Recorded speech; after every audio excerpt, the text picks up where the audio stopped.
What about this thing that comes up so often, Mr. Muhammad, whenever you are quoted, and you made the speech at the convention here, that all whites are devils, throwing a blanket over the whole white race? Well, we know we have our share, as everybody does, but to say all whites are devils is kind of a racial intolerance that few people would believe. Mr. Cup, we did not have any white people on our planet before 6,000 years ago. And according to the history of the makings of the white race and its teacher,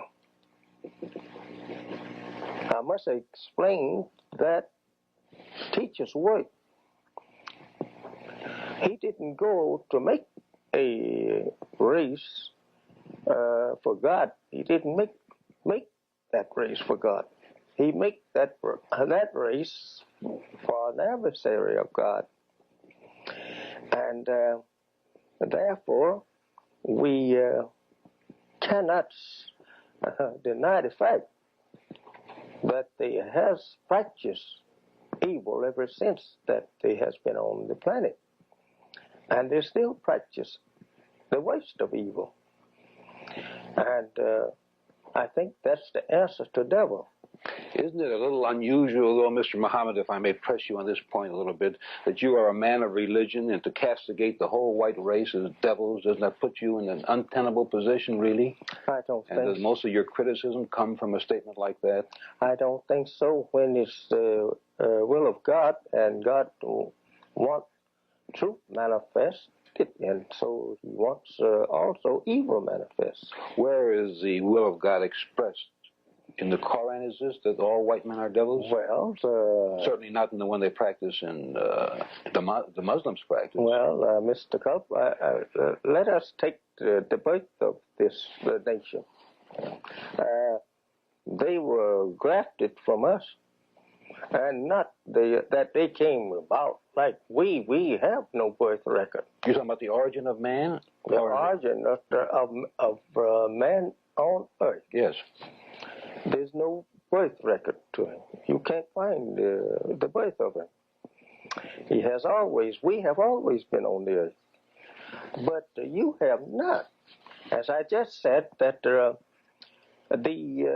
Father or God that grafted your race from my people, it was for the purpose of bringing about a difference in the two people. It was first discovered in the germ of the man. The real black aboriginal person, he have a brown and black germ in him. And the discovery of that 6,600 years ago by a scientist by the name of Yaqub, he taken that germ and separated it from the original and went to work to drive the germ. Well, pardon me for using the common word drive, but to separate this germ, the brown germ, from the black one, and to continue it under a law of, we say, of birth control, until that he was able to graft this brown germ into a yellow germ, and from that on into white. The last stage of it is white. For conceding that you are correct anthropologically, there will be some argument about that, of course. Let me pause here just a moment for a message from the sponsor, and we'll be right back. Now to resume, Mr. Muhammad.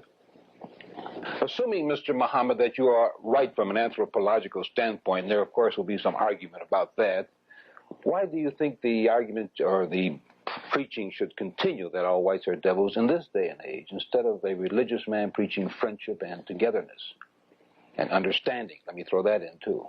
Well, as I say, we have lived up to the time and end of the prophets, and their predictions of what should take place in this day and time.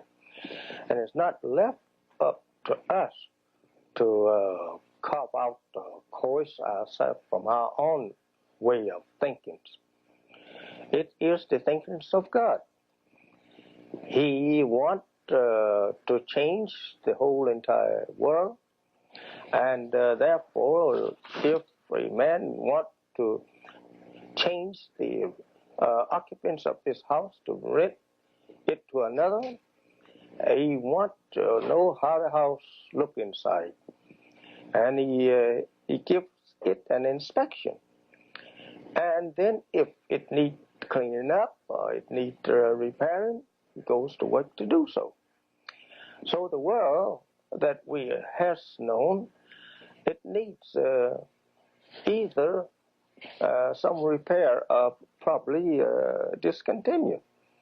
We can't forever live under evil and practicing evil, causing bloodshed, killing, murdering, beating, doing every kind of outlaw we would say to right law.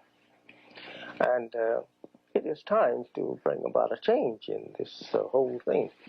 Mr. Muhammad, one of the things that